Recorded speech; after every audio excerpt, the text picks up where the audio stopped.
They call them dumb animals, dumb friends. Well, let me tell you, in my experience, I found they're anything but dumb. I first moved to Colorado in about 1974, and I decided I need to get a dog to go up in the mountains with me, hiking and camping, and he needed to be big and strong and able to tolerate sleeping in the snow. You know all those things young folks like to do? I was young once. So I decided on getting a giant schnauzer. And if you ever see them, they're big and they're very strong and they have a lot of fur and they're a wonderful dog.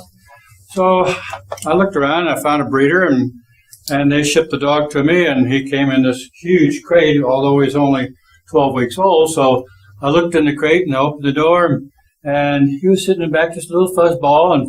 And I said, "You can come out now." And he looked back at me and he said, pretty distinctly through his eyes, "No, I'm just fine right where I am." And I said, "Oh." But eventually I got him out, and over the next few months he grew up to be quite a large dog, and I realized he was quite strong.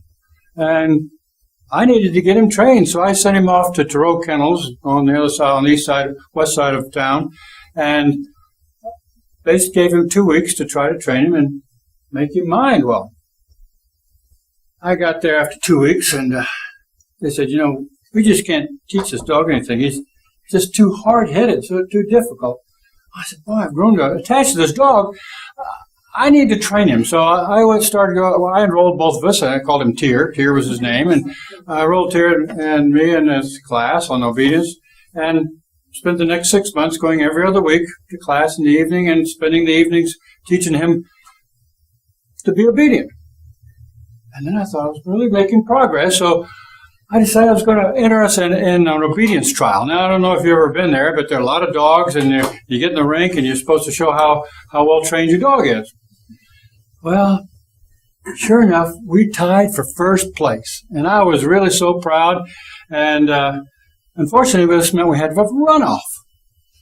Well, what they said we had to do in the runoff, we had to take our dog into the ring, and we had to sit him and stay, and we had to go to the other side of the ring, and we had to call the dog, and the dog was supposed to come and sit smartly in front of you, and then we were to bring him to heel. Well, as it would happen, the other dog went first. He was a big, shaggy dog, and his owner took him and sat down right in the ring, and told him to stay, and he walked to the other side of the ring, and he commanded his dog to come, and the dog just sort of sunk to the cross. He just looked, and he came, he sat in front of just sort of sat down slowly in front of his owner, and then his owner brought him to heel. Well, I looked down at Tyr, and he looked up and he says, "No problem, boss." So I said, okay.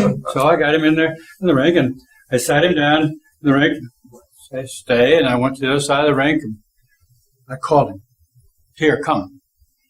Phew, like a bullet, he shot across that ring, just came to a screeching halt right in front of me, knocking up some sawdust, sat down there smartly, looked up at me, popped smartly to heel. Trouble is, he hadn't given me time to tell him to go to heel. So we were DQ'd.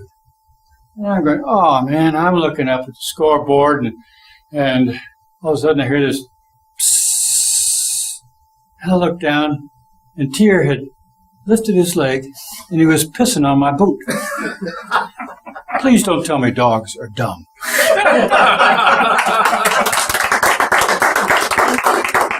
And with